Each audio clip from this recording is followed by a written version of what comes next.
Hey guys, today we're going to be taking a look at 5 dishes Gordon Ramsay actually liked.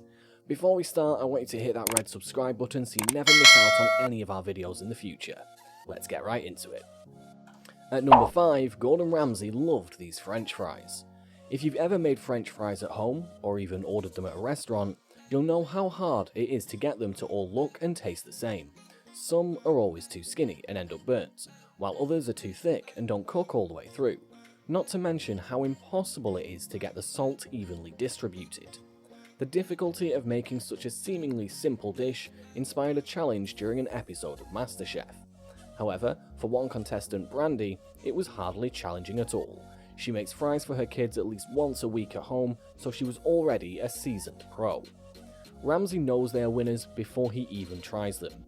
He points out the perfect colour and uniformity of the fries, and then takes a bite, noting their perfect crunch and seasoning as well. If you had any doubt of his opinion, he puts that to rest when he calls the fries utter perfection, which is a response not many can get out of Ramsay. When it comes to feel-good food, leave it to a mother to put all the other contestants to shame. Nicely seasoned though. Thank you. Very nicely seasoned. Are you happy with the result? I'm really kicking myself over that steak. I would be too. Yeah. At number 4, Gordon Ramsay wants the recipe for this carrot cake. Bazzini's, a failing restaurant in Ridgewood, New Jersey, is disappointing from the start of this episode of Kitchen Nightmares. Not only is the restaurant not open for lunch when Ramsay arrives, but the interior is dated and the long, skinny dining room makes the whole place feel cramped. When a very hungry Ramsay is finally served the best food the restaurant has to offer, he's brought a parade of disappointing dish after disappointing dish. Between the rock-hard chicken and the mushy risotto, he doesn't think the restaurant has anything good to offer. But when he's finally served dessert, he sees a glimmer of hope. When he bites into the carrot cake, he can tell it's made with passion and love.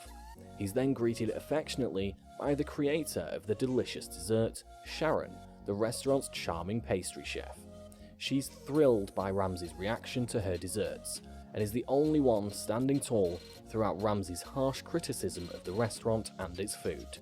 When he asks her for her recipe, she tells him that he can have it. For a price. You go.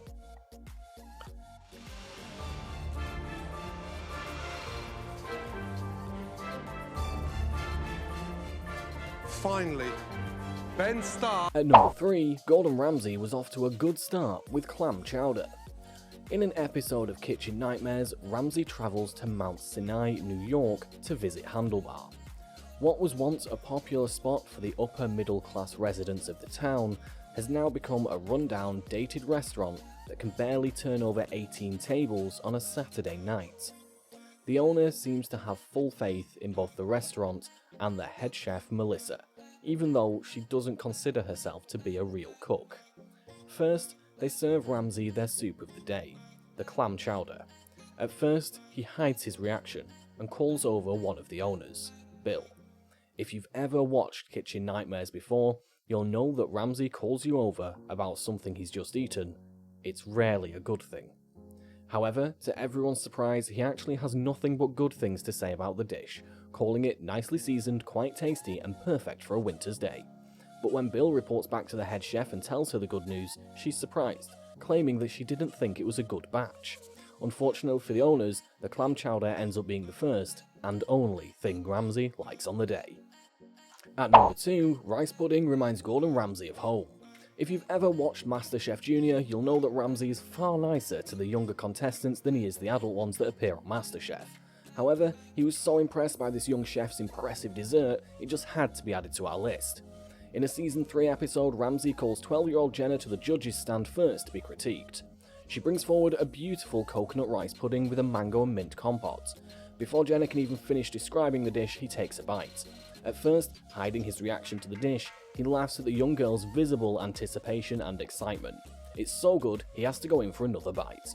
But when he asks her how old she is, and she tells him that she's only 12, he exclaims, OMFG. The kid's eyes all widen in surprise before Ramsay says that the F, of course, stands for food. Given the famously foul-mouthed chef's reputation, you can't blame the kids for jumping to conclusions. And lastly, the Redemption Burger was a hit with Gordon Ramsay. When Ramsey arrives at Burger Kitchen in Los Angeles for an episode of Kitchen Nightmares, he finds a divided family, a chef on the brink, and terrible food. The restaurant claims to specialize in burgers, yet manages to mess up every burger they send Ramsey's way. The owners blame the chef blames the owners, and the owner's son just doesn't want to be there. However, as Ramsey investigates deeper, he discovers that the owners are not allowing the chef to create his own recipes or order his own ingredients. So when Ramsey asks him to make a burger completely on his own, he proves that he does have what it takes to run a kitchen. He serves Ramsey a delicious and beautifully presented burger with smoked Gruyere cheese, grilled tomatoes, spring mix, mustard aioli, a jumbo homemade pickle, a crispy bun, and a patty perfectly cooked to medium, prompting Ramsey to say, "Now that's what I call a burger." And that's all for today, folks. I hope you liked the video. If you did, make sure to hit that like button and subscribe to the channel so you never miss another amazing video from us. Until next time.